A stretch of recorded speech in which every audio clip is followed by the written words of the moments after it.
प्रदक्षिण पदे पदे श्री सिद्धिविनायकाय सांगाय सह परिवार देवताभ्यो नमः प्रदक्षिणान् समर्पयामि नमो स्वनन्दाय सहस्रमूर्तये सहस्रपादाक्ष शिशिरोरुबाहवे सहस्रनाम्ने पुरुषाय शाश्वते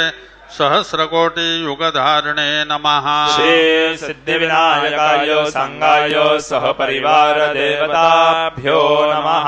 नमस्कारान् समर्पयामि आवाहनं न जानामि तवार्चन पूजाञ्जैव न जानामि क्षम्यतां परमेश्वर क्षम्यतां परमेश्वर क्षम्यतां परमेश्वर मन्त्रहीन क्रियाहीन भक्तिहीन सुरेश्वर यत्पूजितं मया देव परिपूर्णं ददस्तु मे अपराध सहस्राणि क्रियन्ते हरनिशं मया दासोऽयमिति मां मत्वा क्षमस्व परमेश्वर क्षमस्व परमेश्वर क्षमस्व परमेश्वर अन्यथा शरणं नास्ति त्वमेव शरणं मम तस्मात्